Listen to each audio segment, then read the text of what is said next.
हिंदी। अध्याय 61 gun kung फू। USB. वांग tang ने आश्चर्य से अपने हाथ में रखी वस्तु को देखा। साथ ही उसके दिल में संदेह भी था। यह आपके लिए एक उपहार है। जो आप चाहते हैं वो अंदर है, घुंघराले बालों वाले आदमी ने कहा। सच कहूं तो तुम मुझे शर्मिंदा कर रहे हो। हम पहली बार मिले हैं, फिर भी तुम मुझे तोहफा दे रहे हो। यद्यपि उसके मुंह ने मना कर दिया, फिर भी वांग टैंग के हाथों ने बिना किसी हिचकिचाहट के यूएसबी को अपनी पैंट की जेब में ठूंस दिया।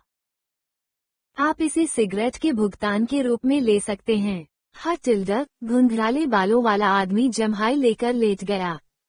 उसने वांग टैंग की ओर हाथ हिलाया। आप जा सकते हैं। मैं सोना चाहता हूँ। मेरे लिए लाइट बंद करना याद रखना। वांग टैंग ने आखिरी बार दूसरे पक्ष पर नजर डाली। फिर उसने अपना मुखौटा पहना और लाइटें बंद कर दी। वो बाहर चला गया। जैसे ही वांग टैंग बाहर निकला, घुंघराले बालों वाला आदमी अचानक बिस्तर से उछल पड़ा और अपना चेहरा दरवाजे के शीशे पर चिपका दिया। वो बहुत देर तक देखता रहा। क्या तुम्हें लगता है कि वो चला गया है? उसने खुद से पूछा। उसे चले जाना चाहिए था। उन्होंने पुष्टि की कि वांग टैंग पहले ही जा चुका है। अचानक वो पागलों की तरह हंसने लगा। वो तब तक हंसता रहा जब तक कि वो आगे पीछे नहीं झुक गया। फिर वो जमीन पर गिर पड़ा और हंसते हंसते लौटने लगा। उसके चेहरे पर आंसू और बलगम टपकने लगा। ये बहुत दिलचस्प है। उस आदमी ने वास्तव में मुझ पर विश्वास किया। हा, मैं हंसते हंसते मरा जा रहा हूँ। वांग टैंग ने अपना सिर नीचे किया और सीढ़ियों से नीचे चला गया। अचानक उसके पीछे एक आवाज सुनाई दी। अरे, तुम एक क्षण रुको। वांग टैंग का दिल बैठ गया। क्या इस समय कोई कर्मचारी ड्यूटी पर था? जब वो ऊपर आया तो उसे कोई नहीं दिखा। उसके दिमाग में इस स्थिति से निपटने के लिए तरह तरह के तरीके आने लगे। अगर वो पकड़ा गया तो उसके पास सिर्फ उसके पीछे से कदमों की आवाज आई। वो व्यक्ति करीब आ रहा था। वांग टैंग ने पलटकर देखा तो एक 30 साल का आदमी उसकी तरफ आ रहा था। उसने एक लंबा सफेद कोट पहना हुआ था। क्या तुम नीचे नहीं हो? तुम ऊपर क्यों आए? उसने वांग टैंग को सख्ती से देखा। ओह, मैंने ऊपर शोरगुल सुना और सोचा कि कुछ हुआ है, इसलिए मैं देखने के लिए ऊपर आया। वांग टैंग ने बिना पलक झपकाए बकवास बोल दिया। ये स्पष्टीकरण सुनकर उस आदमी के चेहरे पर थोड़ी नरमी आई। लेकिन उसके तुरंत बाद उसने जिज्ञासा से पूछा, आप आधी रात को नकाब क्यों पहने हुए हैं? मेरी सांसों से बदबू आती है। अगर मैं मास्क नहीं पहनूंगा तो इसका असर दूसरे लोगों पर भी पड़ेगा। पब फ्यूचर द्वारा विज्ञापन। इससे पहले कि वांग टैंग बोलना समाप्त कर पाता, पूरे मानसिक अस्पताल में अचानक एक तेज सायरन बज उठा। एक मरीज भाग गया। नीचे से चिल्लाने की आवाज आई। उस आदमी के चेहरे का भाव बदल गया। उसने वांग टैंग को धक्का दिया और नीचे की ओर भागा। भागते समय उसने अपना सफेद गाउन उतार दिया और जोर से हंसने लगा। आओ और मुझे पकड़ो। वांग टैंग, यह मानसिक अस्पताल बहुत डरावना है। मुझे जल्दी से घर जाना चाहिए। इस हंगामे को छिपाने के लिए वांग टैंग दीवार पर चढ़ गया और मानसिक अस्पताल से बाहर निकल गया। वो अपनी कार से घर चला गया। जब वो घर पहुंचा तो रात काफी हो चुकी थी। वांग टैंग नहाकर अपने बेडरूम में वापस चला गया। उसने यूएसबी निकाला और उसे अपने कंप्यूटर में प्लग किया। जब उसने उसे खोला तो उसे फोल्डर में एक ही वीडियो मिला। क्या इस युग में मार्शल आर्ट के गुप्त शास्त्रों को सीखने के लिए वे वीडियो ट्यूटोरियल का उपयोग करते हैं? वांग टैंग थोड़ा चौंक गया। उसने वीडियो पर क्लिक किया। अचानक उसके स्पीकर से एक अस्पष्ट सी आवाज आई। यह उसके कानों को लाल कर देने के लिए काफी थी। ये काफी जोरदार भी था। फक! वांग टैंग तुरंत पागल हो गया। उसने अपना माउस पकड़ा और स्क्रीन पर क्लिक किया। आमतौर पर वो एक क्लिक से वीडियो को रोक सकता था, लेकिन अब वो चाहे कितनी भी कोशिश कर ले, पॉज बटन नहीं दबा सकता था। जल्दबाजी में उसने जबरदस्ती अपना कंप्यूटर बंद कर दिया। अंततः कमरा शांत हो गया। वांग टैंग की हिम्मत नहीं हुई कि वो जोर से सांस भी ले सके। उसके माता पिता का कमरा बहुत दूर नहीं था। उसे डर था कि कहीं उन्होंने अभी शोर न सुन लिया हो। सांस लेना। यह अच्छा है, यह अच्छा है। मुझे नहीं लगता कि मैंने उन्हें जगाया है। वांग टैंग ने राहत की गहरी सांस ली। मुझे मूर्ख बनाया गया था। अब आखिरकार उसे इस मामले पर ठीक से सोचने का समय मिल गया। उसने घुंघराले बालों वाले आदमी के बारे में सोचा। ऐसा लग रहा था कि वो उस आदमी की शक्ल देखकर धोखा खा गया था। मुझे उस पर भरोसा नहीं करना चाहिए था। मैं लालच में अंधा हो गया हूँ। मैं एक मानसिक रोगी पर कैसे भरोसा कर सकता हूँ? वांग टैंग ने कड़वी मुस्कान दी। लेकिन वीडियो इतना भी बुरा नहीं था। जब अभी अभी वो दृश्य उसकी आंखों के सामने से गुजरा, तो उसे एहसास हुआ कि नायिका काफी सुंदर थी। उसका फिगर अच्छा था और उसकी त्वचा गोरी थी। सक सक सक। मैं फिर से क्यों न देखूं? बस एक नजर। वांग टैंग ने खुद को सांत्वना दी और अपने ईयरफोन की तलाश की। फिर उसने अपना कंप्यूटर फिर से चालू किया और वीडियो पर क्लिक किया। हे। अंधेरे कमरे में केवल कंप्यूटर स्क्रीन ही प्रकाशित थी। पूरा कमरा बहुत शांत था और कभी कभी केवल हंसी की भयावह आवाजें सुनाई देती थीं। ये थोड़ा डरावना था। बुरा नहीं, बिल्कुल भी बुरा नहीं। कहानी आकर्षक है और मुख्य नायिका सुंदर है। हालांकि उसकी आवाज बहुत तेज है। वो बस मालिश करवा रही है। उसे इतनी जोर से चिल्लाने की क्या जरूरत है? ये देखकर मैं बहुत डर गया। वांग टैंग ने वीडियो को आलोचनात्मक दृष्टि से समाप्त किया। हालांकि जैसे ही वो अपना कंप्यूटर बंद करके सोने जा रहा था, उसे एहसास हुआ कि प्रगति बार अभी आधी ही पहुंची है। वांग टैंग ने माउस को हटा दिया और वीडियो को चलने दिया। कुछ सेकंड बाद दृश्य बदल गया। वांग टैंग के चेहरे पर बहुत बड़ा बदलाव आया। एक पल में उसकी तंद्रा गायब हो गई और वो बिना पलक झपकाए कंप्यूटर स्क्रीन को घूरने लगा। आधे घंटे बाद वीडियो खत्म हो गया। वांग टैंग ने अपनी आंखें बंद कर लीं और कुछ देर तक सोचता रहा। जब उसने अपनी आंखें फिर से खोलीं, तो उसके चेहरे पर एक सूखी मुस्कान आ गई। कितना मुश्किल है। मैं पीछे दी गई जानकारी को लगभग भूल ही गया था। पब फ्यूचर द्वारा विज्ञापन। मैं बहुत भाग्यशाली हूँ। वो थोड़ा भाग्यशाली महसूस कर रहा था। NOWELBJN.C ओम। इस बारे में बात करते हुए उन्हें अभी भी मुख्य नायिका का शुक्रिया अदा करना था। उन्होंने वीडियो इसलिए देखा क्योंकि मुख्य नायिका सुंदर थी। यदि ऐसा नहीं होता तो वो USB को फेंक देता और पीछे की ओर की जानकारी उसे देखने का मौका नहीं मिलता। उसने अपना गुण पैनल खोला।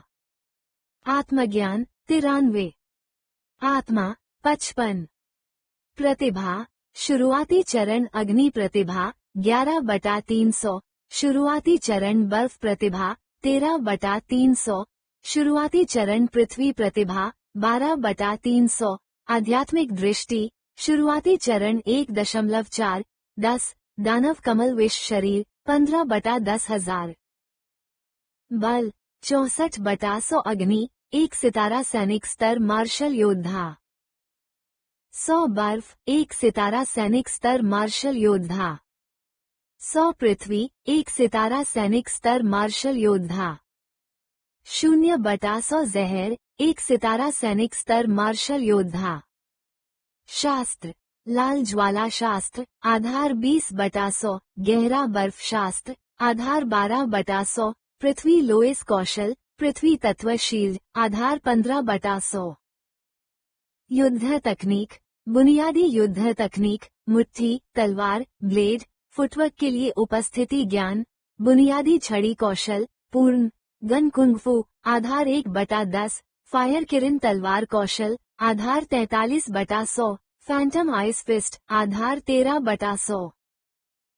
ज्ञान, मूल विषय, पूर्ण अंक, 5 वर्ष की मार्शल आर्ट परीक्षा, 3 वर्ष के मॉक पेपर, 80 अंक। कुल युद्ध शक्ति, 221। रिक्त विशेषता, 0। युद्ध तकनीक कॉलम में, उनकी गन स्किल बदलकर गन कुंग-फू हो गई थी। हालांकि, वो अभी भी फाउंडेशन स्टेज पर था। इसके अलावा, लेवल अप करने के लिए आवश्यक विशेषता बिंदु अब कौशल के पीछे प्रदर्शित किए गए थे। इससे पहले, गन स्किल में अन्य बुनियादी युद्ध तकनीकों की तरह इसके पीछे विशेषता बिंदु प्रदर्शित नहीं होते थे। सिस्टम उस कौशल को तुच्छ समझता था। इस प्रकार, प्रणाली की कार्यप्रणाली के आधार पर, गन कुंग-फू निस्संदेह गन स्किल से अधिक उन्नत था। वांग चांग ने पहले कभी गन कुंग-फू के बारे में नहीं सुना था, लेकिन वीडियो के दूसरे भाग में इसके बारे में जानकारी थी। गन कुंग-फू का सिद्धांत मार्शल आर्ट और प्रौद्योगिकी के एकीकरण के कारण आया। जब से रून बंदूकें पैदा हुई हैं, तब से पृथ्वी पर मार्शल योद्धाओं ने इस गन कुंग-फू को बनाने से पहले कई दौर के परीक्षण और नवाचार से गुजरा है। यह इतना शक्तिशाली था कि लोग डर से कांप उठते थे। भय से कांपना। यह वाक्य कोई अतिशयोक्ति नहीं था। वास्तव में ऐसा पहले भी हो चुका था। सिद्धांततः, गन कुंग-फू एक अद्भुत क्षमता थी जो शरीर की ताकत, बंदूक कौशल और तलवार कौशल को एक साथ समाहित कर देती थी। कई मार्शल योद्धा रून बंदूकों में माहिर थे। साथ ही, वे गन कुंग-फू का भी अभ्यास करते थे। इन दो कौशलों का संयोजन बेहद भयानक था। इसे भयानक कहा जा सकता है। वीडियो द्वारा दिए गए परिचय के आधार पर, गन कुंग-फू के पीछे का सिद्धांत एक सांख्यिकीय मॉडल था जो एक व्यक्ति के इर्द गिर्द निर्मित और केंद्रित था। यह सही था। बिना किसी गलती के, यह एक सांख्यिकीय अध्ययन था। अगर कोई गन कुंग-फू सीखना चाहता था, तो उसे पहले सांख्यिकी में महारत हासिल करनी पड़ती थी। सभी गरीब छात्रों को स्वेच्छा से एक तरफ हटना पड़ा। मुख्य विषय पर आगे बढ़ते हुए, गोलियों के प्रक्षेप पथ और दुश्मन की स्थिति दोनों को सांख्यिकीय मॉडल में शामिल किया गया। इस प्रकार, यदि गन कुंग-फू का लचीले ढंग से उपयोग किया जाए, तो उपयोगकर्ता के आसपास के सभी ब्लाइंड स्पॉट को गणना में जोड़ना संभव होगा। उपयोगकर्ता एक ही समय में हमला और बचाव कर सकता है। ये थोड़ा जटिल लग रहा था। सीधे शब्दों में कहें तो, मार्शल आर्ट के साथ बंदूक चलाने का हुनर और सांख्यिकीय अध्ययन से सबसे बढ़िया फायरिंग पथ की गणना। हाँ, यह सही था। वांग चांग ने अपना हाथ अपनी थोड़ी पर रखा और गहरी सोच में डूब गया। इसमें कुछ भी गलत नहीं था। उसे बस लगा कि न्यूटन शायद अपनी कब्र से उठना चाहता है। मदद करो। कोई, कृपया उसकी कब्र को कसकर दबा दो। उसे बाहर मत निकलने दो। यह एक बहुत ही शानदार कौशल है। हालांकि, मुझे अपने गन कुंग-फू के लिए विशेषता कैसे बढ़ानी चाहिए? वांग चांग उलझन में था। उसने एक पल के लिए विचार किया और महसूस किया कि उसे भविष्य में इसे आजमाने के लिए कुछ अवसर ही मिल सकते हैं। चूंकि उसे गन कुंग-फू प्राप्त हुआ था, इसलिए स्वाभाविक रूप से उसे इसका उपयोग करना चाहिए। जैसा कि नाम से ही स्पष्ट है, गन कुंग-फू केवल बंदूक से ही किया जा सकता है। वांग चांग के पास एक रून बंदूक थी, लेकिन उसने अतीत में माउंट बाओआन के मार्शल योद्धा पर इसका इस्तेमाल किया था। मुझे जाकर कुछ गोलियां खरीदनी चाहिए। लेकिन कहां से लाऊं? मास्टर लू पब फ्यूचर द्वारा विज्ञापन। वांग टैंग को अचानक यह आदमी याद आ गया। उसने अपना फोन निकाला और तुरंत दूसरे पक्ष से संपर्क करना चाहा। लेकिन उसे एहसास हुआ कि रात बहुत हो चुकी थी, इसलिए उसने हार मान ली। वाकई बहुत देर हो चुकी थी। वांग टैंग बेकाबू होकर जम्हाई लेने लगा। उसने अपना सिर हिलाया, लाइट बंद की और सो गया। अपनी आंखें बंद करने से पहले उसने अपने गुण पैनल पर नजर डाली। उनका उत्साह 55 अंक तक पहुंच गया था। यह एक घातीय वृद्धि थी। पश्चिमी उपनगर का मानसिक अस्पताल एक अच्छी जगह थी। अगर अंदर के मरीज थोड़े ज्यादा दोस्ताना होते तो वो वहां हमेशा के लिए रहना चाहता। अगले दिन वो सोमवार था, इसलिए वांग तेंग बहुत जल्दी उठ गया। कल वो बहुत देर से बिस्तर पर गया था। जब वो नाश्ते के लिए मेज पर बैठा तो उसकी आंखों के चारों ओर काले घेरे थे और वह बार बार जम्हाई ले रहा था। ली जिमेई और वांग शेंगुओ ने एक दूसरे को देखा और आंखों से संवाद किया। आप इसे करते हैं। आप ये क्यों नहीं कहते? तुम बोलोगे या नहीं? अगर नहीं बोलोगे तो मैं तुम्हारे टूथब्रश से टॉयलेट का कटोरा साफ कर दूंगा। ठीक है, ठीक है, ठीक है, मैं कहूंगा। आंखों का संपर्क खत्म हो गया और वांग शेंगुओ हार गया। उसने अपने हाथ में रखा चम्मच नीचे रख दिया और खांसते हुए बोला, बेटा। हाँ। वांग टैंग ने अपना सिर उठाया और उत्सुकता से उसकी ओर देखा। बेटा, आओ, ये 2 अंडे खाओ। ये तुम्हारे शरीर के लिए अच्छे हैं। ली जिमेई ने प्यार भरी नजर से उसे 2 अंडे दिए। उद्धरण चिन्ह, उद्धरण चिन्ह। वांग टैंग को समझ में नहीं आया कि उसने अंडे कैसे अपने हाथ में ले लिए। जब उसने अपने हाथ में पकड़े 2 अंडों को देखा तो उसे अचानक समझ आ गई। वो अब इस मामले को और अधिक स्पष्ट करने में असमर्थ था।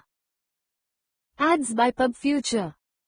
वो घुंघराले बाल वाला बेवकूफ आदमी। तुमने एक ही रात में मेरी प्रतिष्ठा बर्बाद कर दी। जब मैं तुम्हें फिर से देखूंगा मैं उसके लिए कुछ शराब लाऊंगा टिल्डा। मैं शराब में पेशाब करूंगा और उसमें कुछ जुलाब डालूंगा। हाँ, मैं यही करूंगा। वांग टैंग घर से ऐसे निकला जैसे वो किसी चीज से भाग रहा हो। वो अब अपने माता पिता की निगाहों को बर्दाश्त नहीं कर पा रहा था। वो जहां भी जाता उसे महसूस होता कि उसकी पीठ के पीछे 2 जोड़ी आंखें उसे चिंता से देख रही हैं। डोंगहाई नाम एक हाई स्कूल। स्कूल में तनाव का माहौल चरम पर था। एक हफ्ते में ही यूनिवर्सिटी की प्रवेश परीक्षा होने वाली थी। सभी छात्र छात्राएं हड़बड़ी में रिवीजन और पेपर कर रहे थे। इस वर्ष सुधार के कारण मार्शल आर्ट परीक्षा में भाग लेने वाले अधिकांश छात्रों ने अपनी नावें जला दी थीं और नदी की ओर पीठ करके लड़ रहे थे। सुप्रभात, क्लास मॉनिटर। वांग टैंग अपनी सीट पर बैठ गया और लिन चुहान का अभिवादन किया। हमेशा की तरह दूसरा पक्ष बहुत जल्दी आ गया था। सुप्रभात, लिन चुहान ने अपना सिर उठाया और धीरे से उत्तर दिया। मैं तुम्हें परेशान नहीं करूंगी। अच्छे से पढ़ाई करो। जब से वांग टैंग को लिन चुहान की पारिवारिक पृष्ठभूमि के बारे में पता चला, तब से वो उसका और भी अधिक सम्मान करने लगा था। उसकी जैसी छोटी लड़की ने बहुत दुख सहा था, लेकिन फिर भी वो सब करने में सक्षम थी जो सामान्य लोग नहीं कर पाते। वो सम्मान पाने की हकदार थी। हालांकि लिन चुहान आश्चर्यचकित थी, उसने कुछ नहीं कहा। उसने अपना सिर पीछे घुमाया और संशोधन जारी रखा। समय बहुत कम था। जब भी वो खाली होती, वह 5 साल की मार्शल आर्ट परीक्षा, 3 साल के मॉक पेपर को दोहराने में कोई कसर नहीं छोड़ती। साथ ही उसे अभ्यास भी करना पड़ता था। अगर नहीं तो वो वास्तविक युद्ध मूल्यांकन में पास नहीं हो पाती। 5 साल की मार्शल आर्ट परीक्षा, 3 साल के मॉक पेपर एक निश्चित विषय था जिसे मार्शल आर्ट परीक्षा में शामिल किया जाएगा। हालांकि वास्तविक युद्ध मूल्यांकन अभी भी सबसे महत्वपूर्ण खंड था। चूंकि वे मार्शल आर्ट का अभ्यास कर रहे थे, इसलिए स्वाभाविक रूप से उनका कौशल सबसे महत्वपूर्ण था। ईमानदारी से कहूं तो लिन चुहान की युद्ध क्षमता मजबूत नहीं थी, ये थोड़ी कमजोर भी थी। Ads by pub future. अन्य मध्यवर्ती स्तर के मार्शल शिष्यों की तुलना में वो संभवतः औसत से नीचे थी। जब उसने अतीत में लिन चुहान को दीवार के खिलाफ धकेला था, तो वांग टैंग एक उन्नत चरण के मार्शल शिष्य थे। उस समय उन्होंने देखा था कि उसकी ताकत कमजोर थी, लेकिन उन्होंने इस पर ज्यादा जोर नहीं दिया। उन्होंने सोचा कि यह एक सामान्य व्यक्ति का मानक था। अब पीछे मुड़कर देखें तो ऐसा महसूस करने का एक कारण ये था कि वह बहुत मजबूत था। उसकी तुलना में लिन चुहान कमजोर लग रहा था। दूसरा कारण ये था कि उन्होंने अभी अभी मार्शल आर्ट का अभ्यास शुरू किया था, इसलिए उन्हें एक सामान्य व्यक्ति और मार्शल शिष्य के बीच का अंतर पता नहीं था। इसलिए उन्हें बहुत बाद में पता चला कि लिन चुहान एक मध्यवर्ती चरण का मार्शल शिष्य था। मुझे आश्चर्य है कि क्या वो मार्शल आर्ट की परीक्षा सफलतापूर्वक पास कर पाएगी? वांग टैंग ने लिन चुहान को चिंतित भाव से देखा। अगर वो पास नहीं हुई तो यह उसके लिए बहुत बड़ा झटका होगा। आखिरकार वो मार्शल आर्ट की परीक्षा में अपने लिए नहीं, बल्कि अपने पिता और छोटी बहन के लिए भाग ले रही थी। हालांकि वांग टैंग को पता था कि ऐसे समय में उसे चुप रहना चाहिए। क्या उसके आत्मविश्वास को ठेस पहुंचाने के बजाय उसे सहारा नहीं देना चाहिए? हो सकता है कोई चमत्कार हो जाए, है ना? वांग टैंग ने इस मामले को एक तरफ रख दिया और अपना फोन निकालकर मास्टर लू को संदेश भेजा। वांग टैंग, क्या आप वहाँ हैं? मास्टर लू, हाँ प्रिया, मैं यहाँ हूँ। जू 3 जू टिल्डा। तत्काल उत्तर।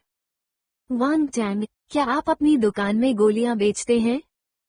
मास्टर लू, हाँ, हमें चाहिए। आपको अपनी गोली के लिए किस तरह के कैलिबर, सामग्री और आंकड़ों की जरूरत है? वांग टैंग 2 सेकंड के लिए स्तब्ध रह गया। गोलियां खरीदते समय इतने सारे विकल्प क्यों थे? इसलिए वो ऑनलाइन गया और अपनी बंदूक जैसी दिखने वाली बंदूक की तस्वीर खोजी। उसने उसे भेज दिया। NOWELBJN.C ओम। वांग टैंग, मुझे इस बंदूक के लिए गोलियों की जरूरत है। मास्टर लू, प्रिया, आप इस बंदूक के लिए 6.5 मिलीमीटर की गोलियां इस्तेमाल कर सकते हैं। आपको किस तरह की सामग्री और विशेषताओं की आवश्यकता है? वांग टैंग, इसमें किस प्रकार की सामग्री और विशेषताएं हैं? दूसरे पक्ष ने तुरंत 2 तस्वीरें भेजी। वे क्रमशः बंदूक की सामग्री और विशेषताओं की तालिका थीं। वहां सभी प्रकार की सामग्रियां थीं। वांग टैंग ने उनमें से कई के बारे में कभी सुना भी नहीं था, जैसे ओला मिश्र धातु, नीलम मिश्र धातु और कई अन्य। पीपीएम, घनत्व और अन्य विशेषताओं को सामग्रियों के नामों के बगल में सूचीबद्ध किया गया था। वे वास्तव में अद्भुत लग रहे थे।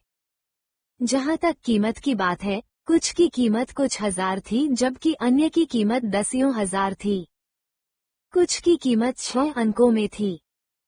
अन्य विशेषताओं की सूची में परिचित विशेषताएं, धातु, लकड़ी, पानी, आग और पृथ्वी शामिल थीं।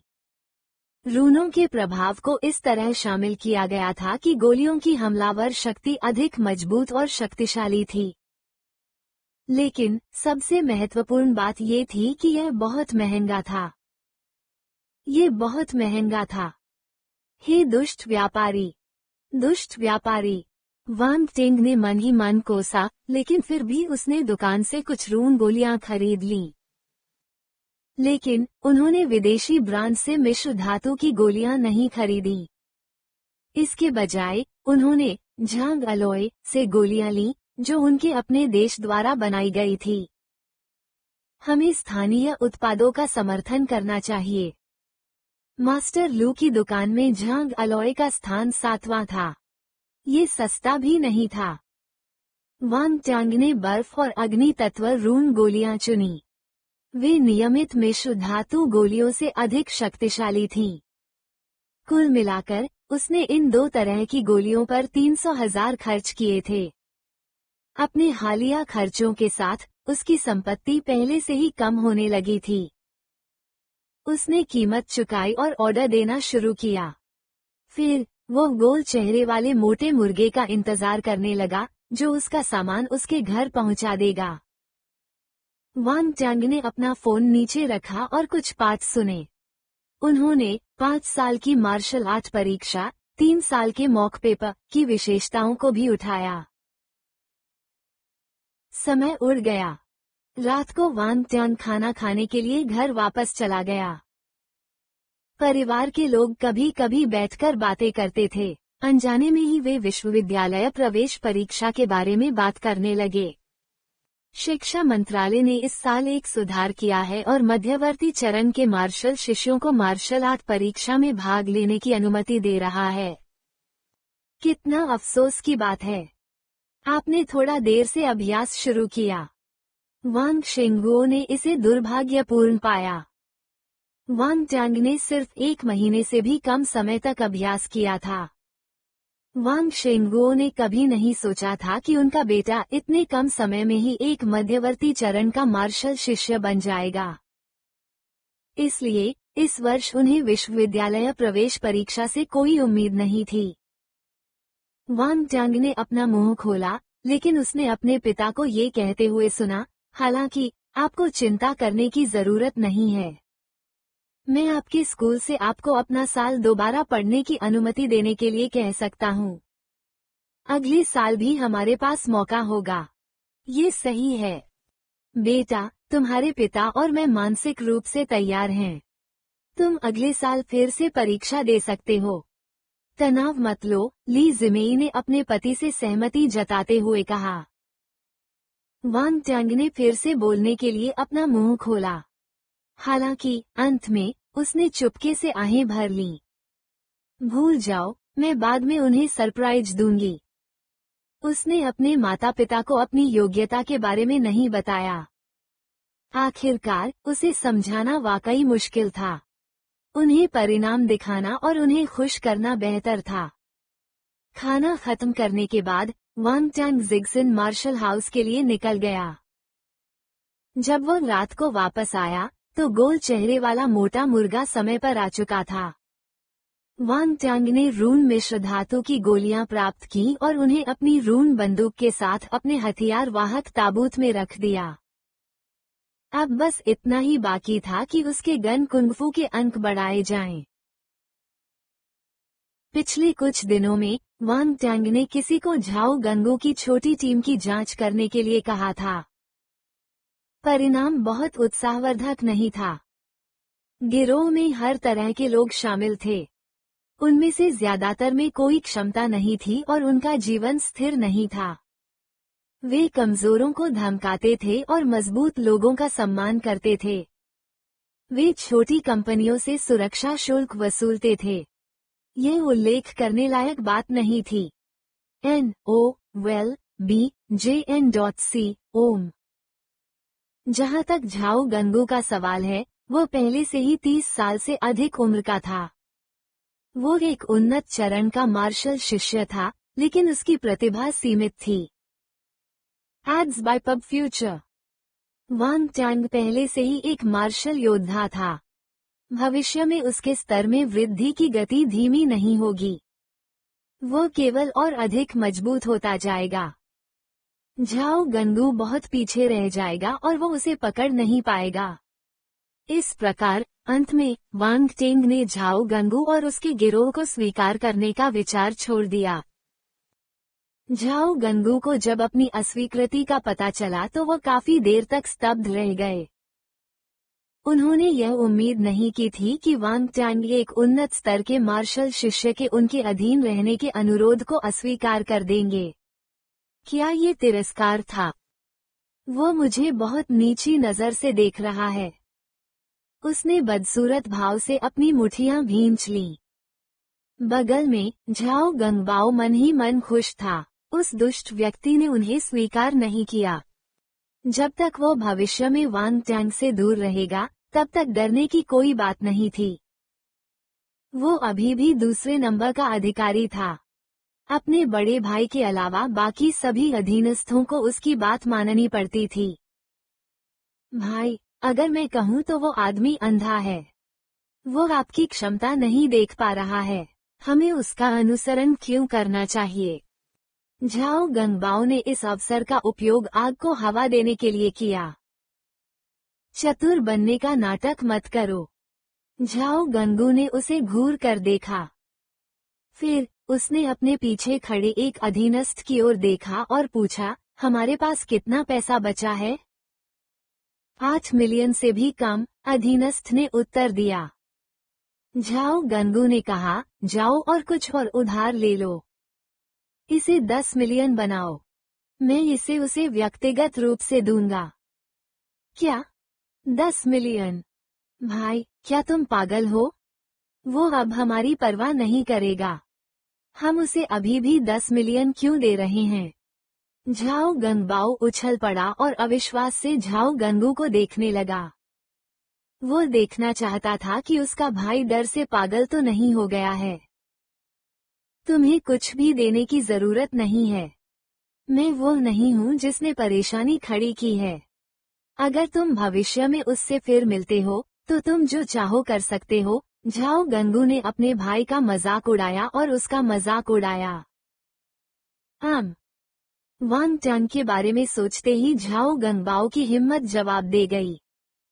उसने झिझकते हुए कहा, हम उसे 6 मिलियन क्यों नहीं दे देते? ये पिछली बार से 1 मिलियन ज्यादा है। उसे संतुष्ट होना चाहिए। इस तरह हमें दूसरों से पैसे उधार नहीं लेने पड़ेंगे। जो चाहो करो। तुम अपनी समस्याओं का समाधान खुद कर सकते हो। मैं अब इसकी परवाह नहीं करना चाहता। झाओ गंगू ने अपने दिल में आह भरी। वो निराशा से भर गया था। उसने अपना सिर हिलाया और अपने भाई को अनदेखा करते हुए सीधे कमरे से बाहर निकल गया। वो प्रशिक्षण लेने गया। उसने पहले से भी ज्यादा कठिन प्रशिक्षण लिया, मानो उसका जीवन उसी पर निर्भर था। मैं आज तुम्हें तुम्हारे निर्णय पर पछतावा करवा दूंगा। झाओ गंगू ने खुद से वादा किया कि एक दिन वह वांग तेन को ये बता देगा कि वह बेकार नहीं है। युवा मास्टर वांग, यहाँ 10 मिलियन हैं। मुझे इतने सारे पैसे उधार लेने से पहले कई लोगों से मदद मांगनी पड़ी। मुझे उम्मीद है कि आप मुझ पर दया करेंगे और मेरे किए के लिए मुझे माफ कर देंगे। डोंगहाई नंबर 1 हाई स्कूल के प्रवेश द्वार पर झाओ गंगबाओ ने अपने हाथ में एक बैंक कार्ड लिया और अपनी पीठ झुकाते हुए और अपना सिर नीचे करते हुए उसे सम्मानपूर्वक वांग टैंग को दे दिया। उनमें जो हठ और अनिच्छा पहले थी, वो अब दिखाई नहीं देती थी। हे टिल्डा, ये अच्छा लगता है। Ads by pub future. दिलचस्प। वांग टैंग को उम्मीद नहीं थी कि झाओ गंगबाओ को पता होगा कि ऐसी स्थिति में कैसे ठीक से व्यवहार करना है। हालांकि वो ये भी जानता था कि यह संभवतः उसके बड़े भाई झाओ गंगहू का विचार था। झाओ गंगबाओ के व्यक्तित्व के आधार पर वो शायद इतने निर्णायक नहीं होंगे। पहले तो वांग टैंग ने ये पैसा लेने की योजना नहीं बनाई। आखिरकार उसने पहले ही उन्हें अस्वीकार कर दिया था। उनके पैसे लेने का कोई मतलब नहीं था। लेकिन अब जबकि दूसरा पक्ष व्यक्तिगत रूप से इसे देने आया था, तो उन्हें मना करने का कोई मतलब नहीं था। इसके अलावा हाल ही में उसके खर्चे बहुत बढ़ गए थे। उसके पास ज्यादा बचत भी नहीं बची थी। चूंकि वे पैसे देने आए थे, इसलिए अगर वह पैसे नहीं लेता तो ये सब बेकार हो जाता। यह मामला यहीं खत्म हो जाएगा। मुझे दोबारा तुम्हें परेशानी खड़ी करते हुए मत देखना, वांग टैंग ने उदासीनता से कहा और बैंक कार्ड लेकर अपनी जेब में रख लिया। मैं दोबारा ऐसा करने की हिम्मत नहीं करूंगा। मैं हिम्मत नहीं करूंगा, झाओ गंगबाओ ने एक मजबूर मुस्कान दी और कहा। वांग टैन के जाने के बाद उसने अपने माथे से ठंडा पसीना पोंछा और राहत की लंबी सांस ली। मार्शल योद्धा वास्तव में डरावने होते हैं। मुझे आश्चर्य है कि क्या यह मनोवैज्ञानिक प्रभाव है, लेकिन उसकी उपस्थिति मुझे घुटन देने के लिए पर्याप्त है। इसे भूल जाओ। मैं इसे शांति और सुरक्षा खरीद कर लूंगा। झाओ गंगबाओ ने फिर से गहरी सांस ली और खुद को सांत्वना दी। झाओ भाइयों का मामला सुलझाने के बाद अगले कुछ दिनों तक वांग टैन का जीवन बहुत शांतिपूर्ण रहा। उन्होंने 5 साल की मार्शल आर्ट परीक्षा, 3 साल के मॉक पेपर के लिए लगभग सभी विशेषताएं एकत्र कर ली थीं। इसलिए वो स्कूल जाकर अपना समय बर्बाद नहीं करना चाहते थे। हर दिन उसके पास बहुत सारे काम होते थे। शक्ति की खेती के अलावा उसे गुण प्राप्त करने के लिए जिग्सिन मार्शल हाउस जाना पड़ता था। आधी रात को वो मानसिक अस्पताल जाता था क्योंकि आत्मा के गुण मिलना मुश्किल था। उसे एक ऐसी जगह खोजने में बहुत मेहनत करनी पड़ी जो उसे आत्मा के गुण दे सके। वो इसे खोना नहीं चाहता था। इन सब के अलावा वो लिन चुहान के घर जाकर जहर की बच्ची लिन चुक्सिया से मिलने के लिए कुछ समय निकालेगा। रास्ते में वो उसके द्वारा गिराए गए दानव कमल जहर शरीर और जहर बल विशेषताओं को इकट्ठा करेगा। वो न केवल लिन चुक्सिया की पीड़ा को कम करने में सक्षम था, बल्कि वो अपने स्वयं के दानव कमल विष शरीर और विष बल बिंदुओं को बढ़ाने में भी सक्षम था। यह एक जीत जीत की स्थिति थी। दुर्भाग्य से वो लिन चुहान के घर अक्सर नहीं जा पाता था। उसे डर था कि मदर लिन उसके इरादों को गलत समझ लेगी। अफसोस की बात है, इतने सारे काम करने के बावजूद वांग टैन का जीवन अविश्वसनीय रूप से संतुष्टिदायक था। विशेषता पैनल। आत्मज्ञान 97, आत्मा 91, प्रतिभा शुरुआती चरण अग्नि प्रतिभा 11/300, शुरुआती चरण बर्फ प्रतिभा 13/300, शुरुआती चरण पृथ्वी प्रतिभा 12/300, आध्यात्मिक दृष्टि शुरुआती चरण 1.4, 10, दानव कमल विष शरीर 31/10,000, बल 68/100, अग्नि 1 सितारा सैनिक स्तर मार्शल योद्धा 6/100, बर्फ 1 सितारा सैनिक स्तर मार्शल योद्धा 5/100, पृथ्वी 1 सितारा सैनिक स्तर मार्शल योद्धा 6/100, जहर 1 सितारा सैनिक स्तर मार्शल योद्धा। शास्त्र। लाल ज्वाला शास्त्र आधार 32/100, गहरा बर्फ शास्त्र आधार 23/100, पृथ्वी लोएस कौशल पृथ्वी तत्व शील्ड आधार 26/100। युद्ध तकनीक। बुनियादी युद्ध तकनीक मुट्ठी, तलवार, ब्लेड, फुटवर्क, छड़ी के लिए उपस्थिति ज्ञान, गन कुंगफू आधार 1.8, 10, फायर किरण तलवार कौशल आधार 56/100, फैंटम आइस फिस्ट आधार 28/100। ज्ञान। मूल विषय पूर्ण अंक 5 वर्ष की मार्शल आर्ट परीक्षा 3 वर्ष के मॉक पेपर पूर्ण अंक। कुल युद्ध शक्ति 231। Ads by pub future. रिक्त विशेषता 0। वांग टैंग ने अपने गुण पैनल का अध्ययन किया। उनकी कई विशेषताएं बढ़ गई थीं। खास तौर पर स्पिरिट विशेषता यह 91 अंक तक पहुंच गई। वांग टैंग को लगा जैसे उसके मस्तिष्क में एक अजीब सी शक्ति पनप रही है। क्या ऐसा हो सकता है कि एक बार आत्मा गुण एक निश्चित बिंदु पर पहुंच जाए तो कोई गुणात्मक परिवर्तन हो जाएगा? वांग टैंग ने अपने दिल में अनुमान लगाया। उसे अचानक एक पूर्वाभास हुआ। हालांकि वो केवल गुणात्मक परिवर्तन के आने का इंतजार कर सकता था ताकि यह जान सके कि उस समय क्या होगा। वो नीचे देखता रहा। वांग टैंग की कड़ी मेहनत के कारण उसकी सारी शक्ति और उसके शास्त्रों और युद्ध तकनीकों की दक्षता बढ़ गई थी। उसकी क्षमता बढ़ गई थी। ध्यान देने वाली एक बात ये थी कि उनका बेसिक स्टिक कौशल उपस्थिति ज्ञानोदय चरण तक पहुंच गया था। इस प्रकार अब उसके पास अपनी किसी भी बुनियादी युद्ध तकनीक को बढ़ाने का कोई तरीका नहीं था। अब उसे विशेषताओं को इकट्ठा करने में समय बर्बाद करने की जरूरत नहीं थी।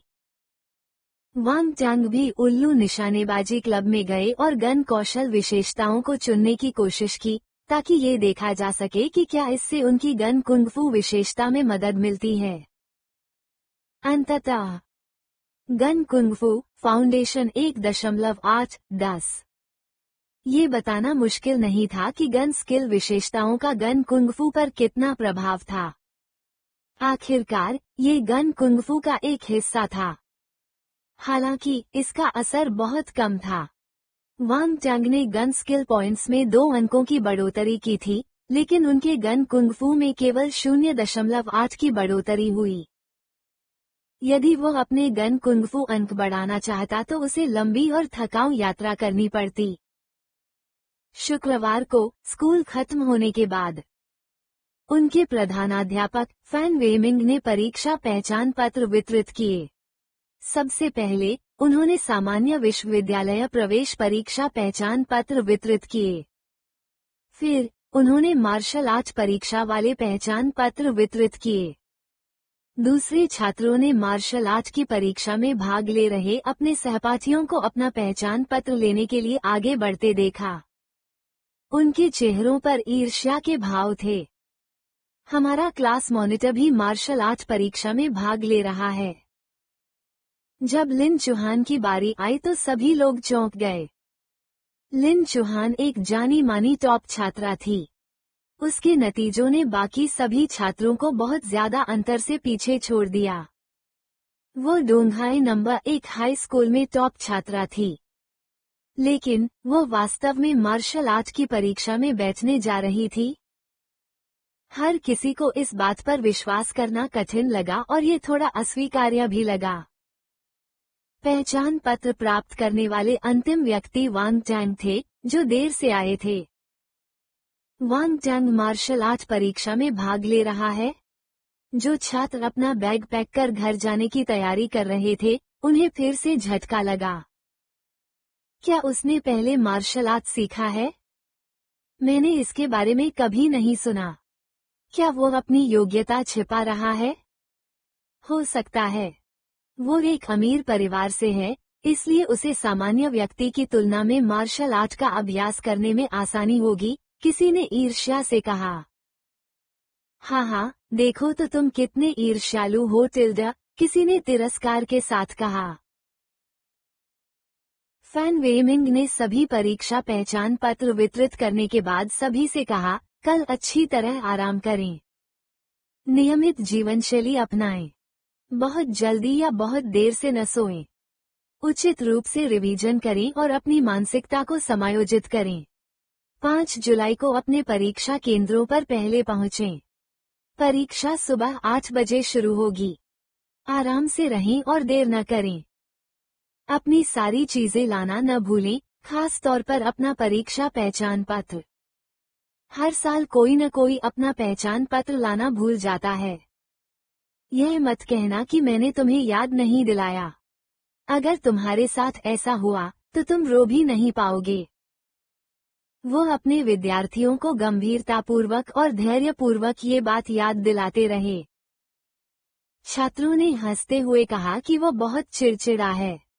हालांकि उन्होंने अधीरता का कोई संकेत नहीं दिया। फैन वेमिंग एक जिम्मेदार और जवाबदेह प्रधानाध्यापक थे, इसलिए छात्र उनके साथ सम्मान से पेश आते थे।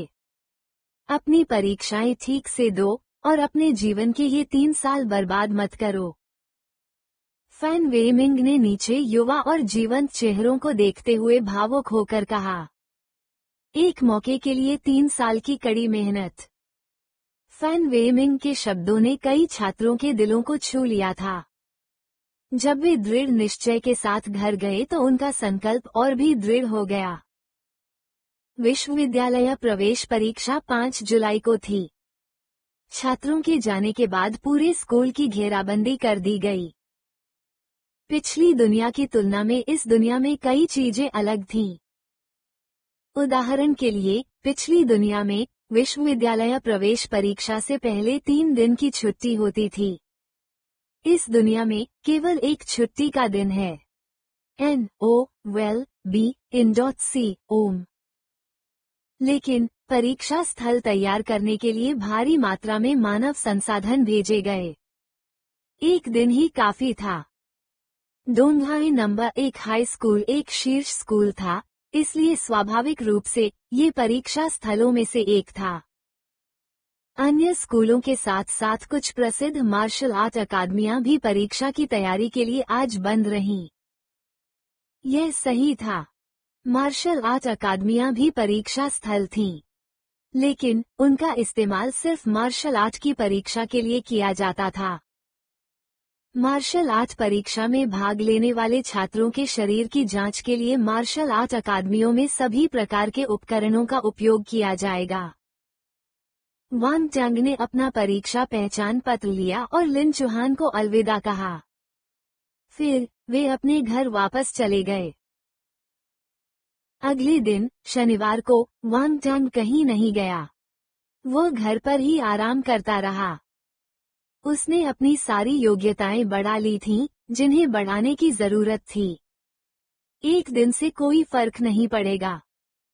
उसके लिए विश्वविद्यालय प्रवेश परीक्षा बस एक प्रक्रिया थी। उसे सफलता लगभग मिल ही गई थी, इसलिए चिंता की कोई बात नहीं थी। वांग शेंगुओ और ली जिमेई उन दूसरे माता पिता की तरह नहीं थे जो गर्म तवे पर चींटियों की तरह बेचैन और परेशान थे। दूसरे माता पिता चाहते थे कि वे अपने बच्चे के लिए यूनिवर्सिटी की प्रवेश परीक्षा दे सकें, लेकिन वे दोनों बेहद शांत थे। वे वही करते रहे जो उन्हें करना चाहिए था। रात में वांग शेंगुओ ने चाय पी और समाचार देखा, जबकि ली जिमेई ने एक तरफ योग का अभ्यास किया। वे वास्तव में बेफिक्र थे। वांग टंग पानी का कप लेने नीचे आया। जब उसने अपने माता पिता को देखा तो वो तुरंत अवाक रह गया। ईमानदारी से, क्या आप विश्वविद्यालय प्रवेश परीक्षा के प्रति कुछ सम्मान दिखा सकते हैं? Ads by pub future. अगर लोग आपको विश्वविद्यालय प्रवेश परीक्षा में इतना लापरवाह देखेंगे तो वे क्या सोचेंगे? वांग टंग ने मन ही मन शिकायत की। हालांकि वो ये भी जानता था कि वे इतने शांत इसलिए हो सकते हैं क्योंकि उनके पास कोई उम्मीद नहीं थी। परिणाम आने के बाद उन्होंने सोचा कि उनके चेहरे पर क्या भाव होंगे। ये काफी दिलचस्प होगा। बेटा, क्या तुमने कल की परीक्षा के लिए सारी तैयारियां कर ली हैं? भले ही तुम वहां सिर्फ दिखावा करने जा रहे हो, तुम्हें गंभीर होने की जरूरत है। 0 न पाओ। अगर दूसरे लोग मुझसे तुम्हारा परिणाम पूछेंगे तो मुझे इसके बारे में बताने में शर्म आएगी, ली जिमेई ने एक पल के लिए रुककर कहा। वांग शेंगुओ ने चाय का एक घूंट लिया और उसका स्वाद लेने के लिए अपनी आंखें बंद कर लीं। फिर उसने शांति से कहा, तुम्हारी माँ सही कह रही है। अगर तुम्हें 0 अंक मिले तो मैं चाहूंगा कि तुम परीक्षा में न जाओ। मैं खुद को इस तरह शर्मिंदा नहीं कर सकता। वांग टंग अवाक रह गया। तुम मुझ पर ज्यादा भरोसा क्यों नहीं कर सकते? हम भी तुम पर अधिक विश्वास करना चाहते हैं, लेकिन तुमने हमें कभी अवसर ही नहीं दिया, बेटा। वांग शेंगुओ ने उत्तर दिया। रुको और देखो मैं तुम्हारे लिए कितने 0 स्कोर करता हूँ। वांग टंग ने हंसते हुए कहा। छोटा बदमाश। वांग शेंगुओ ने उसकी ओर आंखें घुमाईं। तभी उसका फोन बजा और उनकी बातचीत में बाधा उत्पन्न हुई। उसने अपना फोन उठाया और ली जिमेई से कहा, बड़े भाई का फोन है। हेलो भाई। वांग शेंगुओ ने फोन उठाया और वांग टंग के चाचा वांग शेंगहोंग के साथ बातचीत शुरू कर दी। उनकी बातचीत खत्म होने से पहले ही ली जिमेई का फोन बज उठा। उसने फोन उठाया और कहा, हेलो डैडी। कुछ मिनट बाद दोनों ने फोन काट दिया। बेटा, वे तुम्हारी यूनिवर्सिटी प्रवेश परीक्षा के बारे में पूछ रहे थे। क्या तुम तनाव में हो? वांग शेंगुओ ने अपने बेटे को चिढ़ाते हुए कहा, मैं क्यों तनाव में रहूंगा?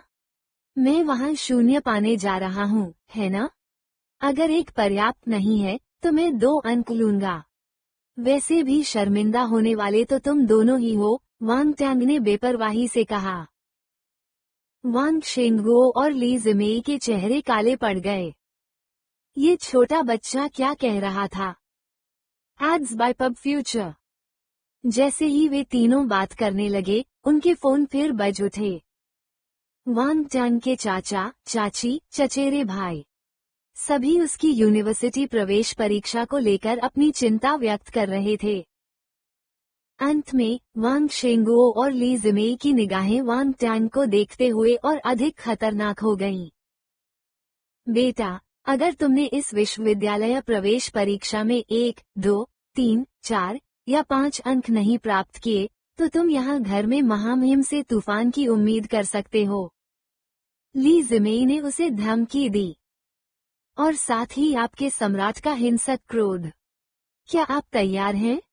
वांग शेंगुओ ने वांग टैंग को घूर कर देखा। वांग टैंग को तुरंत ही अपने सिर तक ठंडक महसूस हुई। सम्राट, महारानी, मैं ये नहीं कर सकता टिल्डा। अगर तुम ऐसा नहीं कर सकते तो तुम मर जाओगे। फोन फिर बज उठा।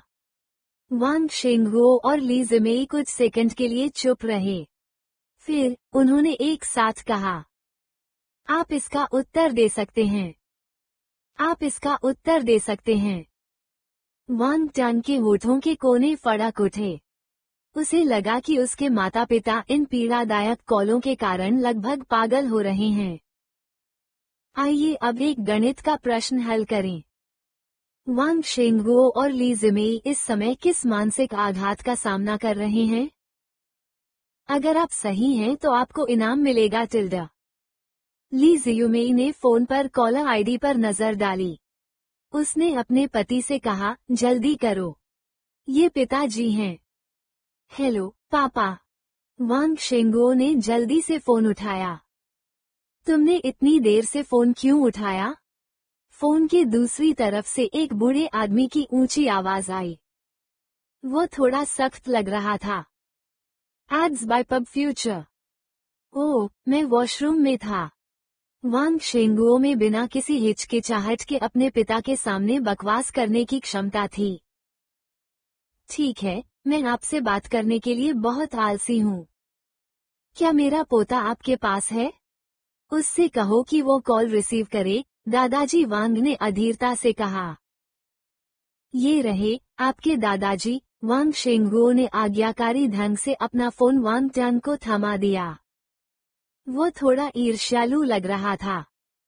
वांग टैंग ने फोन अपने कान के पास रखा और अभिवादन किया, दादाजी। मेरे प्यारे पोते।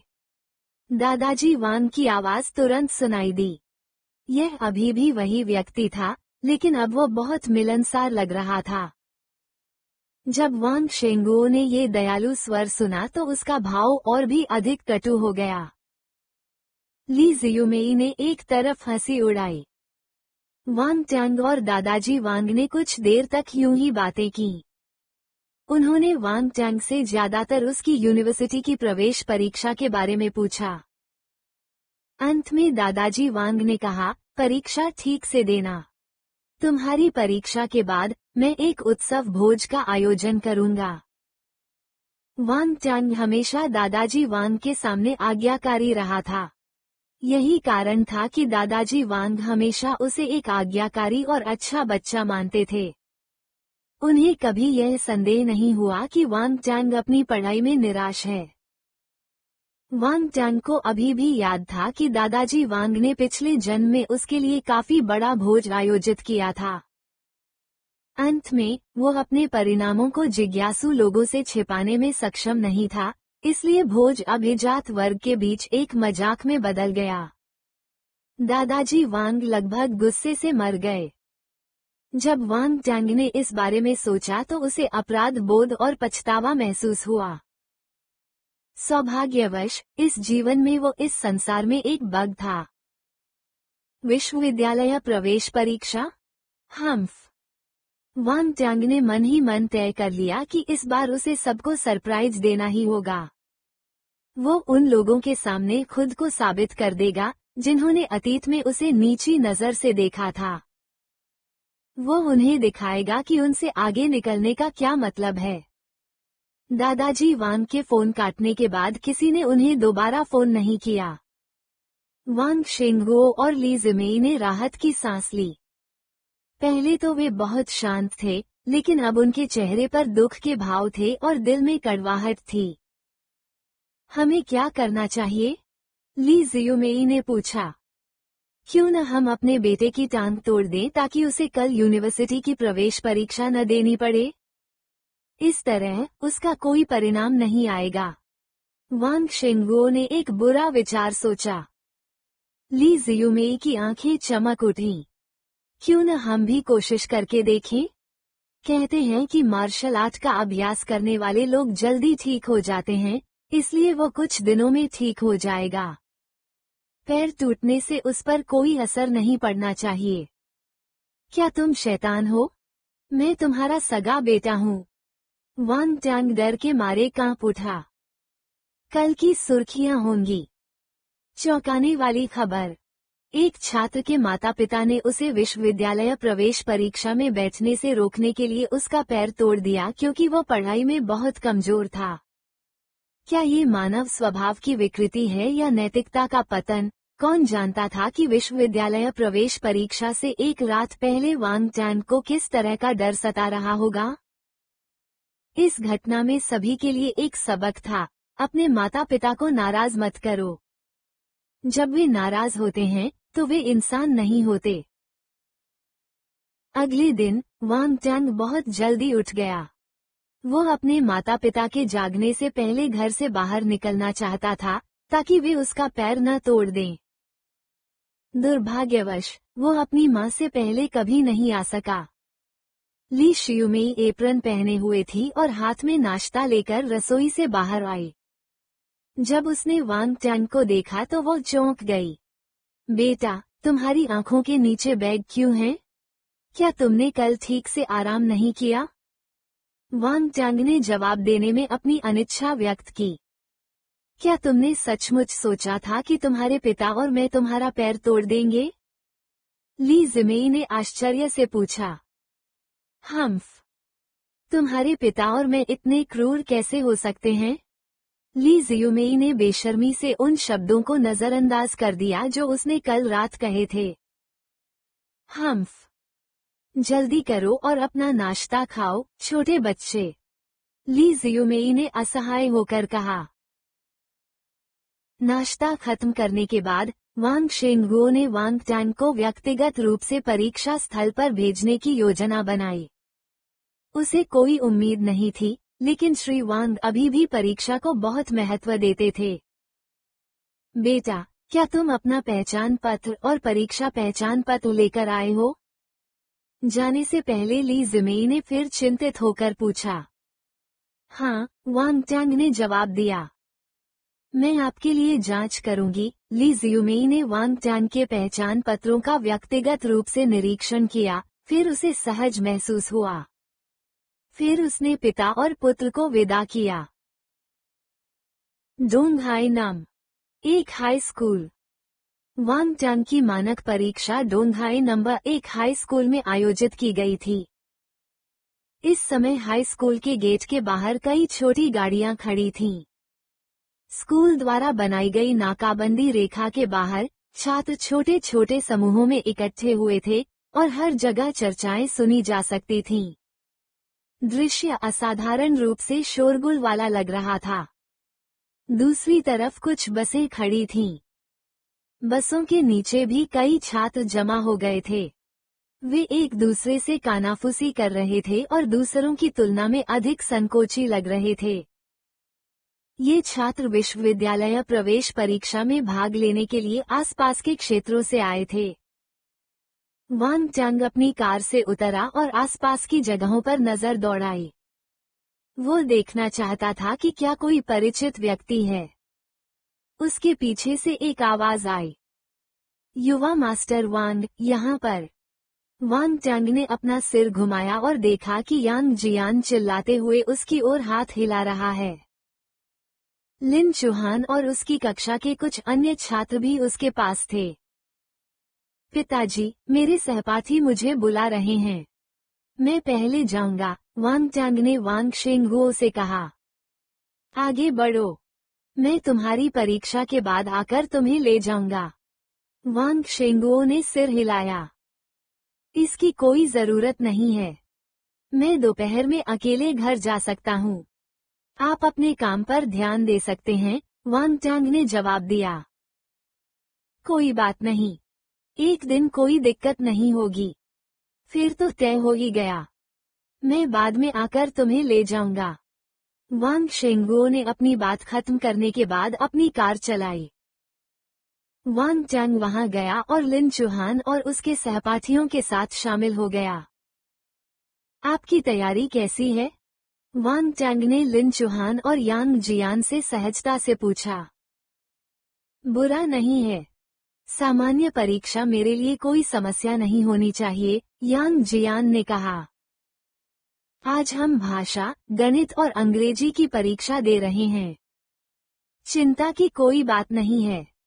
असली सिरदर्द तो बाद में होने वाली मार्शल आर्ट की परीक्षा है, लिन चुहान ने कहा। मार्शल आर्ट की पेपर परीक्षाएं और वास्तविक युद्ध मूल्यांकन। सभी छात्र पहले भाषा, गणित और अंग्रेजी के पेपर लेंगे। फिर सामान्य छात्र अपने विज्ञान के पेपर जारी रखेंगे, जबकि मार्शल आर्ट परीक्षा में भाग लेने वाले छात्र अपने मार्शल आर्ट के पेपर शुरू करेंगे। ये 5 साल की मार्शल आर्ट परीक्षा 3 साल की मॉक पेपर थी जिसका वे सामान्यतः अध्ययन करते थे। वांग टैंग ने सिर हिलाया। उसने देखा कि लिन चुहान अकेली थी, इसलिए उसने आश्चर्य से पूछा, क्या आंटी ने तुम्हें स्कूल नहीं भेजा?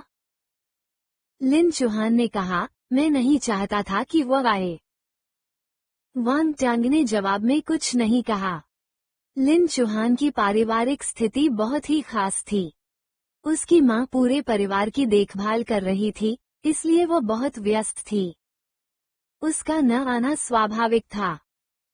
क्या आपकी भाषा, गणित और अंग्रेजी के पेपर ठीक होंगे? लिन चुहान ने विषय बदलते हुए पूछा। वांग टैंग ने पहले कभी भी एक भी पाठ ठीक से नहीं लिया था और उसका परीक्षा परिणाम हमेशा 1 अंक का होता था। उसके अंकों के साथ वह परीक्षा कैसे पास कर सकता था?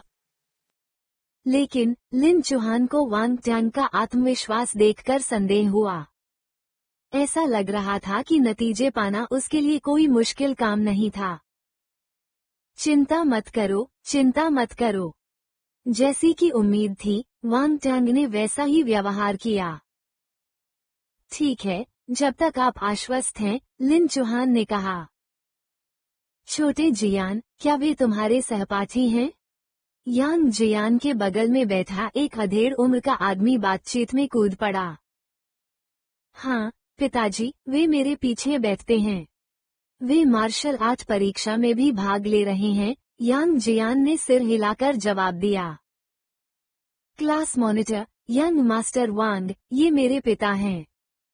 यांग जियान ने अपने पिता को वांग टैंग और लिन चुहान से मिलवाया।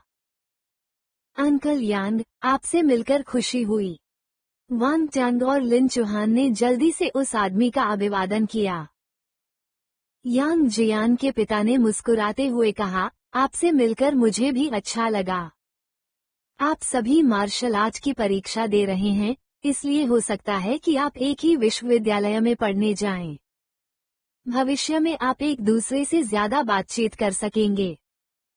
ठीक है, पिताजी, हम जल्द ही परीक्षा स्थल पर जा रहे हैं। आप अब वापस जा सकते हैं, यांग जियान ने कहा। ठीक है, ठीक है। मैं दोपहर में आकर तुम्हें ले जाऊंगा। अच्छी तरह से परीक्षा देना। यांग जियान के पिता ने वांग टैंग और लिन चुहान को अलविदा कहा और अपनी कार लेकर चले गए। तीनों छात्र वहीं खड़े होकर एक दूसरे से बातें करने लगे। धीरे धीरे अन्य छात्र भी कार्यक्रम स्थल पर पहुंच गए। स्कूल के गेट के बाहर अधिक से अधिक लोग खड़े थे। अरे नहीं, मैं अपना परीक्षा पहचान पत्र लाना भूल गया। अचानक भीड़ में चीख पुकार मच गई। सभी छात्र और उनके माता पिता की नजरें दूसरी ओर चली गईं। वो एक मोटी सी छात्रा थी। वो इतनी परेशान थी कि वो गर्म तवे पर पड़ी चींटी की तरह थी। उसकी आंखों से आंसू बह रहे थे और वो अपने स्कूल बैग में खोजबीन कर रही थी। अंदर रखी सारी चीजें अस्त व्यस्त थीं। हालांकि जितना अधिक वो घबराती उतनी ही अधिक चिंतित होती। उसके माता पिता भी असहज महसूस करने लगे। साथ ही वे उसे शिकायत करते और डांटते रहते। हमारे जाने से पहले मैंने तुम्हें बार बार याद दिलाया था कि तुम अपना सामान चेक करो और सुनिश्चित करो कि तुमने सब कुछ तैयार कर लिया है। तुमने मेरी बात क्यों नहीं सुनी? अब हमें क्या करना चाहिए? छात्र की मां एक अधेड़ उम्र की महिला थी। इस समय उसे भी समझ में नहीं आ रहा था कि क्या करे। सभी छात्र छात्रा को दया की दृष्टि से देखने लगे। परीक्षा शुरू होने वाली थी। यदि वो अभी अपना पहचान पत्र लेने वापस गई तो वो परीक्षा में शामिल नहीं हो पाएगी। साथ ही उन्होंने अपने सामान की भी जांच शुरू कर दी। उन्हें डर था कि कहीं वे कुछ लाना भूल न गए हो और इस त्रासदी का हिस्सा न बन जाएं। वांग टैंग भी अपने सामान का निरीक्षण करने से खुद को रोक नहीं सका। माहौल का असर व्यक्ति पर पड़ता है। घटनास्थल पर माहौल घबराहट और भय से भरा था, इसलिए भले ही वांग टैंग शांत और संयमित दिखाई दे रहा था, लेकिन वो डरा हुआ भी था। सौभाग्य से इस तरह की घटना बहुत कम ही घटित होती थी। वो इतना बदकिस्मत नहीं था। अशुभ होने की बात करें तो उसके पास ही एक व्यक्ति को अचानक छींक आ गई। अरे यार, कल रात मुझे गलती से सर्दी लग गई और आज मैं बीमार हो गया। ये भी काफी दुखद था। ये छात्र विश्वविद्यालय प्रवेश परीक्षा के दौरान बीमार हो गया। इससे उसके प्रदर्शन पर असर पड़ सकता है। अगर गलती से उसके कुछ अंक कम हो गए तो वो अपनी मनपसंद यूनिवर्सिटी में प्रवेश नहीं ले पाएगा। यूनिवर्सिटी में प्रवेश परीक्षा के दौरान हमेशा ऐसी ही चीजें होती थीं। यह कोई खास बात नहीं थी। ये सभी दृश्य विश्वविद्यालय प्रवेश परीक्षा के विभिन्न पहलू थे। समय लगभग आ गया था। अवरोध हटा दिया गया और छात्र तुरंत परीक्षा स्थल पर आ गए। वांग टैंग लिन चौहान और यांग जियान से अलग हो गए। वे अपने अपने परीक्षा स्थल पर चले गए। वो डोंगहाई नंबर 1 हाई स्कूल से बहुत परिचित था। वांग टैंग ने जल्दी से अपना रास्ता खोज लिया और वो कक्षा ढूंढ ली जहां उसकी परीक्षा होनी थी। उसने अपना सेल फोन और अन्य इलेक्ट्रॉनिक सामान सौंप दिया।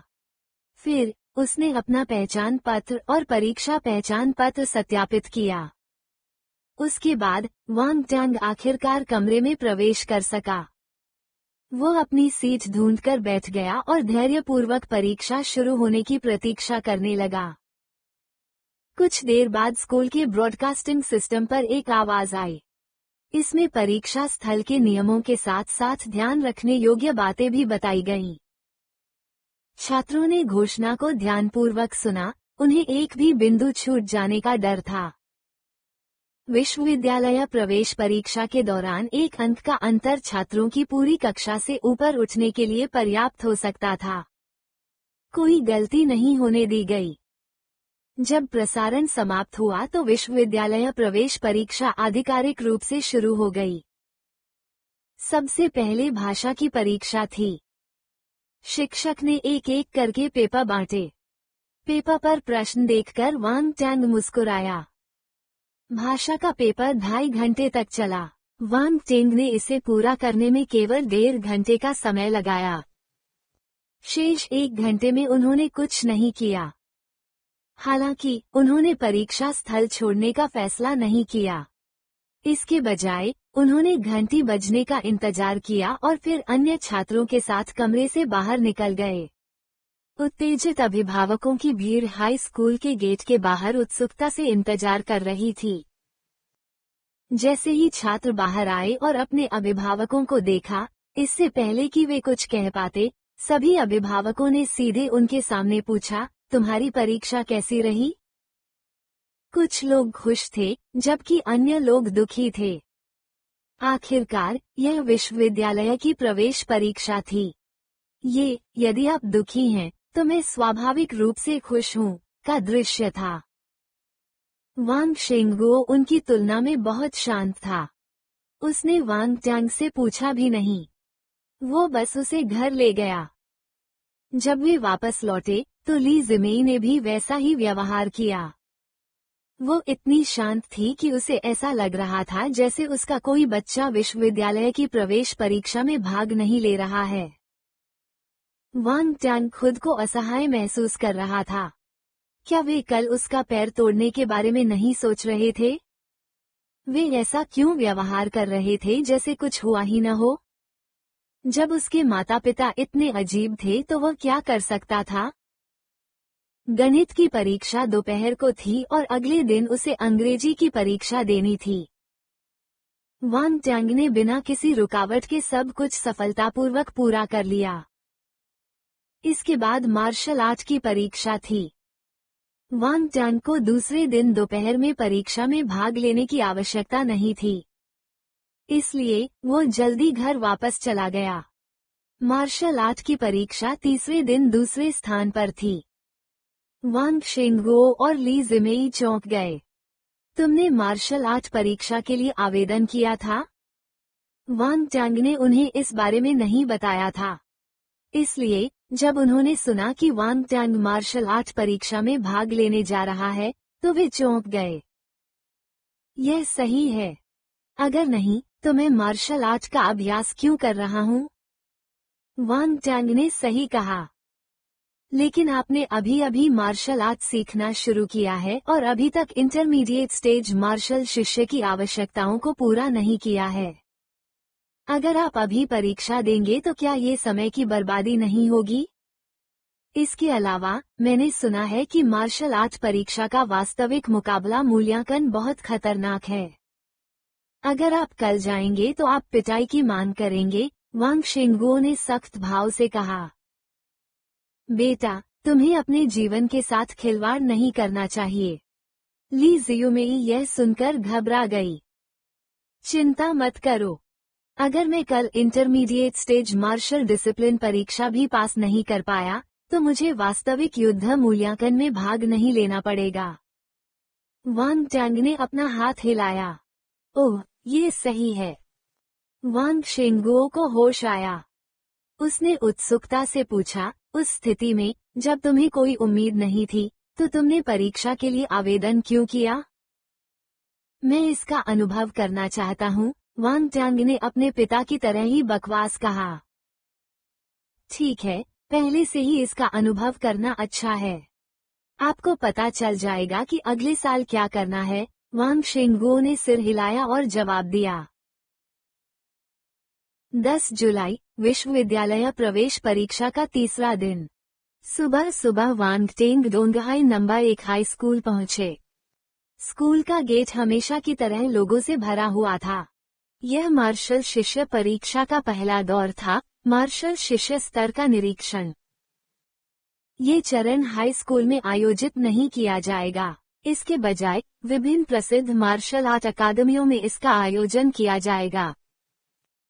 इस समय हाई स्कूल के प्रवेश द्वार से कुछ ही दूरी पर कुछ बसें खड़ी थीं।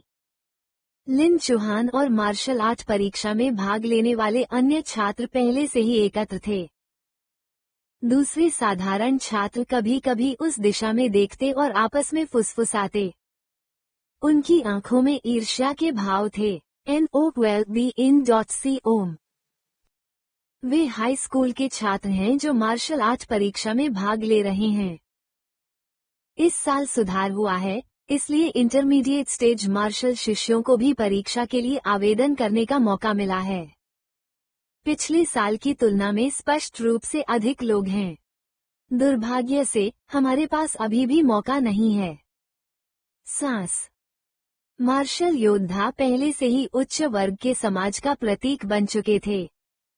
समाज और समय बदल रहे थे। वर्तमान युग में कई उच्च श्रेणी के पद केवल मार्शल योद्धाओं के पास ही हो सकते थे। वे समाज में अपरिहार्य और महत्वपूर्ण लोग थे। सामान्य लोगों को इसके पीछे का कारण समझ में नहीं आया, लेकिन इससे उनकी चोटी पर चढ़ने की इच्छा कम नहीं हुई। मार्शल योद्धा बनने पर इसका मतलब था कि उन्होंने खुद को औसत श्रमिक वर्ग से अलग कर लिया था। कौन हमेशा निम्न वर्ग में रहना चाहता था? वांग टैंग अपनी कार से बाहर निकले और वांग शेंगुओ को अलविदा कहा। उन्होंने एक हाथ में अपना सामान पकड़ा हुआ था और पीठ पर एक काले रंग की आयताकार वस्तु रखी हुई थी जो सेलों के केस जैसी दिख रही थी। वे बसों की ओर चल दिए। यदि कोई छात्र मार्शल शिष्य स्तर के निरीक्षण में उत्तीर्ण हो जाता था, तो उसे शेष परीक्षा देने के लिए सैन्य जिले में जाना पड़ता था। इसलिए सभी छात्रों को अपने साथ अतिरिक्त कपड़े और दैनिक जरूरत की चीजें लानी होंगी। वांग शेंगुओ को ये देखकर थोड़ा अजीब लगा कि वांग टैंग, जो सिर्फ अनुभव के लिए जा रहा था, अपना सामान साथ लेकर आया था और ऐसा लग रहा था कि वह परीक्षा को लेकर पूरी तरह गंभीर है। लेकिन उसने कुछ नहीं कहा। उसने अपने बेटे को जो करना था करने दिया। हालांकि वो उस लंबे काले बक्से के बारे में थोड़ा उत्सुक था जो सेलो केस जैसा दिखता था। उसने अंदर क्या रखा था? लेकिन चूंकि वांग टैंग उसे बताना नहीं चाहता था, इसलिए वह भी कुछ नहीं कर सका। उसने बसों की ओर चलते हुए वांग टैंग के पीछे का दृश्य देखा। अचानक वांग शेंगुओ को एहसास हुआ कि उसका बेटा पहले वाले व्यक्ति से अलग हो गया है।